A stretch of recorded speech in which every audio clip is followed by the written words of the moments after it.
क्या आपका बजट 5 से 6 लाख का है और आप रिलायबल और अफोर्डेबल कार सर्च कर रहे हो?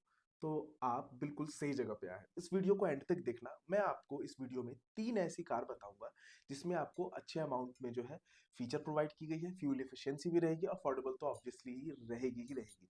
इसके अलावा मैं आपको इसके फाइनेंस रिलेटेड भी डिटेल बताऊँगा। बहुत सारे लोग जो है फीचर बताते हैं, बट फाइनेंस इतने डाउन पेमेंट पे कितना ईएमआई आएगा, टेन्योर क्या रखना है, परसेंटेज क्या रहता है इंटरेस्ट का, ये सब आपको कोई जल्दी नहीं बताता है। इसके लिए आपको फिर जो है शोरूम जाना पड़ता है, जिसमें आपको बहुत सारे तामझाम होते हैं। लेकिन इस वीडियो में मैं आपको ये सारे डिटेल जो है मैं कवर करूँगा, इसलिए वीडियो को एंड तक देखना, स्किप ज़रा-सा भी मत करना। तो चलिए करते हैं वीडियो को शुरू। मैं हूं अभी और आपका स्वागत है मेरे चैनल पर। जो मैं आपको बताने वाला हूं, जो 3 कार ऐसी है जो 6 लाख के बजट में आती है, उन सभी में आपको कॉमन फीचर क्या-क्या देखने को मिलेंगे। सबसे पहले कम से कम 2 एयरबैग तो होना चाहिए। सेकंड है सेंट्रल लॉकिंग सिस्टम होनी चाहिए और front power window. Power window भी जो है दो टाइप के आते हैं। या तो आपको जो है कंप्लीट जो है चारों आपको मिल जाएँगे पावर विंडो, या फिर जो है आगे पावर विंडो दे देते हैं, पीछे जो है रोल ही रहता है। ये एक हो गया। तीसरा म्यूजिक सिस्टम, ये सबसे इम्पोर्टेंट चीज़ है। अगर आप अपने कार में बैठते हो, तो आप फ़ोन तो चलाने वाले हो नहीं, तो कम से कम जर्नी को एन्जॉय करने के लिए थोड़ा बहुत म्यूज़िक होना चाहिए। उसके बाद जो है एंटेना। एंटेना यानी आप अगर अर्बन एरिया में रहते हैं, तो एफएम रेडियो चलता ही है, तो उस वो आप जो है उससे कनेक्ट कर सकते हो एंटरटेनमेंट पर्पज़ के लिए। और मैं आपको एक बात बता दूँ, ये वीडियो पेड प्रमोशनल नहीं है, मुझे किसी भी कंपनी ने कोई पैसा नहीं दिया, ये मैं बस आपके लिए बना रहा हूँ, आपके सहूलियत के लिए मैं बना रहा हूँ। तो अब सबसे न पहले नंबर 1 पे आती है मारुति सुजुकी की ऑल्टो K10। अब इसका वेरिएंट जो है आपको 6 लाख के अंडर, काफ़ी अंडर भी मिल जाएगा और 6 लाख के ऊपर भी मिलेगा। लेकिन मैंने सेलेक्ट ऐसा वेरिएंट किया है जिसमें आपको सारे फीचर जो है अवेलेबल हो। जैसे कि जो मैंने आपको बताया, 2 एयरबैग होना चाहिए, सेंट्रल लॉकिंग सिस्टम होना चाहिए, आगे फ्रंट में पावर विंडो होने चाहिए, तीसरा आपको एंटीना होना चाहिए और एक लास्ट जो है म्यूज़िक सिस्टम होना चाहिए। तो ये सारी चीज़ जो है इसमें आपको मिल जाते हैं। बाकी इसके नीचे वाले वेरिएंट में आपको ये सारे कुछ जो है नहीं मिलते हैं। तो मैं आपको बता दूँ इसके बारे में, 1000 सीसी का 1 लीटर का आपको पेट्रोल इंजन मिलता है, जो कि 3 सिलेंडर इनलाइन रहता है। उसके बाद ये पावर आपको ठीक-ठाक निकाल के दे देता है 66 बीएचपी की। और टॉर्क की बात करें, तो लगभग 89 एनएम का इसमें आपको टॉर्क भी मिल जाता है। अब इसकी ऑन रोड प्राइस बात करने से पहले मैं आपको इसके एक्स शोरूम प्राइस बता दूँ, तो 5.35 लाख इसकी एक्स शोरूम प्राइस है। और मैं आपको 2 चीज़ बताऊँगा जो कि हद तक जो है कॉमन है। ऑन रोड की बात अगर मैं करूँ, तो बिहार, झारखंड और छत्तीसगढ़ में ऑलमोस्ट जो है सेम ही है, बस 20 से 30 हज़ार का डिफरेंसेस होता है। तो मैं आपको एक ओवरऑल जो है प्राइस बताऊँगा। जैसे ex showroom 5.35 lakh Alto K10 की है, वीएक्सआई वेरिएंट है। ये ऑन रोड आते-आते ऑलमोस्ट जो है, अगर आप रांची से अगर इस देख रहे हैं, झारखंड से देख रहे हैं, तो ऑलमोस्ट आपको 6 लाख के आस-पास पड़ेगी। और अगर आप जो है छत्तीसगढ़ या बिहार से देख रहे हैं, तो ऑलमोस्ट आपको 6 सवा 6 के आस-पास जो इसकी ऑन रोड प्राइसिंग आपको आने वाली है। अब इसमें आप जो है मिनिमम डाउन पेमेंट आप कितना कर सकते हो, मैक्सिमम तो आप कितना भी कर लो, कोई दिक्कत नहीं है। लेकिन अगर आप जो है बजट कार देख रहे हैं, तो ऑब्वियस सी बात है कि मिडिल क्लास फैमिली वालों के लिए कार होती है, जो कि कम से कम जो है डाउन पेमेंट करके एक ईएमआई जो है एक टेन्योर तक यूज़ करते हैं। तो 1.5 से 2 लाख अगर मान के चलो, 1.5 से 2 लाख अगर आप जो है देते हो, डाउन पेमेंट करते हो, तो 5 साल के लिए अप टू 10% ये डिफर कर सकता है। आप डाउन पेमेंट आप बढ़ा सकते हो, तो ईएमआई ऑब्वियसली कम आएगा। अगर आपका इंटरेस्ट 10% से कम है या 10% से ज़्यादा है, तो उसमें भी जो है आपको ईएमआई जो है कम या ज़्यादा आने वाला है। इसके अलावा ईएमआई की अगर बात करें, तो लगभग 9,000 से लेके आपका साढ़े 10,000 तक के आसपास, 10 सवा 10,000 के आसपास इसका ईएमआई आएगा 5 सालों के लिए। अब मैं सेकंड बात करता हूँ, 2 नंबर पे आती है मारुति सुजुकी की ही एक्सप्रेसो। अब भाई आप बोलोगे कि कंपनी तो इसे बोलती है कि ये एक माइक्रो एसयूवी है, मिनी साइज़ एसयूवी है, बट मैं ऐसा नहीं मानता हूँ। बिकॉज़ इसमें एसयूवी वाली कोई भी गुण नहीं है जिसकी वजह से इसे एसयूवी की कैटेगरी में रखा जाए। ये सिर्फ़ और सिर्फ़ वेस्ट ऑफ टाइम है इस बात में बहस करने के लिए। मैं इसे हैचबैक में ही रखता हूँ। इसके अलावा मुझको इसमें कुछ एक्स्ट्रा नज़र नहीं आता है।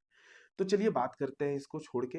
एक्सप्रेसो की बात करें तो VXI वेरिएंट, इसका भी VXI वेरिएंट ही आपको मिलेगा, जिसमें 1000 सीसी वही सेम आपको इंजन मिलने वाला है, जो कि 66 bhp और 89 न्यूटन मीटर का इसमें आपको टॉर्क मिलेगा। और बाकी सब जितने फीचर मैंने आपको ऑल्टो के10 में बताए हैं, वो सारे इसमें आपको मिलने वाले हैं, A to Z, जो मैंने आपको पहले बताया है। लाइक आपका सेंट्रल लॉकिंग सिस्टम हो गया, 2 एयर बैग हो गया, उसके बाद एंटेना हो गया, म्यूजिक सिस्टम हो गया, नॉर्मल म्यूजिक सिस्टम छोटी सी जो रहती है, जिसमें ब्लूटूथ ब्लूटूथ काम नहीं, पेन ड्राइव वगैरह लगा के चला सकते हो, और उसमें एंटीना रहेगा जिससे आपका जो है अर्बन एरिया में तो आपका काम करेगा रेडियो। उसके बाद इसमें इसकी अगर एक शोरूम प्राइस की बात करें VXI वेरिएंट एक्सप्रेसो की, तो लगभग 5.21 लाख इसकी एक शोरूम आती है।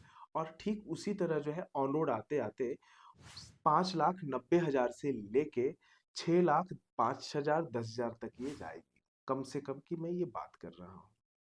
डाउन पेमेंट आप इसमें भी वही करोगे, 1.5 से 2 लाख अगर जो है डाउन पेमेंट अगर आप करते हो, तो आपका टेन्योर 5 ईयर का, और इंटरेस्ट 10% अगर लेके चलते हैं, तो लगभग 9,000 से लेके 10,000 तक के बीच में आपका ये आपका EMI जो है पर मंथ आने वाला है। अब बात करें तीसरे नंबर की, तो तीसरी नंबर की कार जो है मारुति सुजुकी से रिलेट नहीं करती है, लेकिन इसमें आपको थोड़ा सा ज़्यादा पावर मिलता है, 1000 सीसी का इंजन ही है, लेकिन थोड़ा सा अगर आप और 10,000 एक्स्ट्रा लगाते हो, 10 से 20,000, तो आपको बहुत सारी चीज़ जो है इस व्हीकल में मिलने वाली है। रेनॉल्ट की आपको क्विड मैं बता रहा हूँ, जिसमें आपको 2 वेरिएंट आते हैं, RXL ऑप्शनल, दूसरा है RXT। अब दोनों में अंतर क्या है वो मैं आपको बता दूं। जो RXL ऑप्शनल है उसमें आपको नॉर्मल सारी चीजें मिल जाती है, जो मैंने आपको पहले जो बताया उन सभी जो उसमें मिल रही है, यहाँ भी आपको सारी चीज मिल जाएगी। लेकिन RXT अगर आप जाते हो तो उसमें आपको जो है थोड़ा सा जो है अप चल जाता है। क्या क्या चला जाता है वो मैं आपको बताता हूँ। जैसे कि रियर कैमरा इसमें आपको मिलता है। अब रियर कैमरा है तो ऑब्वियस सी बात है कि आपको इंफोटेनमेंट सिस्टम आपको जो है मिलने वाला है। तो इंफोटेनमेंट सिस्टम आपको 8 इंचेस का मिलता है, जिसमें एंड्रॉइड ऑटो, एप्पल कारप्ले आपको मिलेगा। देन आपको पावर विंडो चारों मिलते हैं, चारों पावर विंडोज मिल जाते हैं। ORVM जो है आप इलेक्ट्रिकली एडजस्ट कर सकते हो। उसके बाद ORVM पे आपको टर्न इंडिकेटर भी देखने को मिल जाएगा। उसके बाद फॉग लैम्प फ्रंट में मिलेगा, जो कि हैलोजन बेस है, लेकिन है तो सही कम से कम। बाकी सब में आपको फॉग लैम्प वगैरह कुछ नहीं मिलने वाला था। देन आपको म्यूजिक सिस्टम का सारा कंट्रोल दिया हुआ है, तो आपको स्टेयरिंग माउंटेड कंट्रोल आपको मिलने वाला है, जिसमें आपको वॉइस रिकॉग्नाइजेशन भी आपको मिलेगा। वॉइस कमांड आप जो है देके आप कुछ भी आप अपना यूज कर सकते हो। कॉल डिस्कनेक्ट, कॉल कनेक्ट, ये सारा फीचर आपको मिल जाएगा स्टेयरिंग व्हील में। अब देखिए, अगर आप जो है RXL ऑप्शनल को अगर आप चूज करते हो, ऑप्शनल वेरिएंट जो है RXL का, तो उसकी एक शोरूम की अगर बात करें ना, तो वो 5 लाख के आसपास, 4.99 लाख एक शोरूम आती है। और वो ऑन रोड आते आते जो है लगभग 5.5 या 5.75 के आसपास हो जाता है। लेकिन इसमें अब मैं आपको बता रहा हूँ, RXT वेरिएंट बता रहा हूँ, तो भाई इसका प्राइस जो है 5,50,000 इसका जो है एक शोरूम प्राइस है। और ये आपको ऑन रोड आते-आते लगभग 6,10,000 से लेके 6,35,000 से 40,000 के आसपास पड़ता है। अब 6,10,000 से 15,000 जो है ये आपका रांची, झारखंड में आपको प्राइस मिलेगा। बिहार में थोड़ा-सा इससे ऊपर आएगा। छत्तीसगढ़ में जो है ये लगभग 35 से 40 हो जाएगा। 6.35 या 3940 ऐसे कुछ हो जाएगा। अब अगर इसके बात करें कंप्लीट जो है डाउन पेमेंट की, डाउन पेमेंट वही आप 1.5 से 2 लाख कर दो डाउन पेमेंट। 5 साल का टेन्योर रहेगा EMI का, और मैक्सिमम 10%। अगर कम होगा तो EMI ऑब्वियसली कम आ जाएगा। डाउन पेमेंट आप ज़्यादा डालोगे तो ऑब्वियसली EMI आपका कम आ जाएगा। तो आपका EMI आएगा 9,500 से लेके 10,500 के बीच आसपास जो है आपका EMI गिरने वाला है। तो ये था 3 गाड़ियाँ जो कि 6 लाख के बजट में आपके पैकेट को जो है बिल्कुल भी लोड नहीं देगी। अगर आप मिडिल क्लास फैमिली से हैं तो ऑब्वियसली मैं समझ सकता हूँ बिल्कुल कि एक घर के लिए एक फोर व्हीलर कितनी इंपॉर्टेंट होती है। तो अगर बजट आपका 5 से 6 लाख के आसपास है, 6 लाख से थोड़ा सा ज़्यादा है, तो मैं आपको सजेस्ट करूंगा रेनॉल्ट की आप क्विड को लो। वो आपको बहुत अच्छा जो है एक वैल्यू पैक आपको प्रोवाइड कर रही है, RXT वेरिएंट। तो वीडियो आपको कैसी लगी कमेंट करके बताना। ये मेरा इस चैनल पे पहला वीडियो है, तो प्लीज़ चैनल को सब्सक्राइब जरूर करना, वीडियो को लाइक करना। और आपको अगर किसी तरह का कोई क्वेश्चन है तो आप डेफिनेटली मुझे कमेंट आप कर सकते हो। आपके क्वेश्चन का जवाब मैं पूरी कोशिश करूंगा देने की। मिलते हैं फिर नेक्स्ट वीडियो में, फिलहाल के लिए बाय बाय।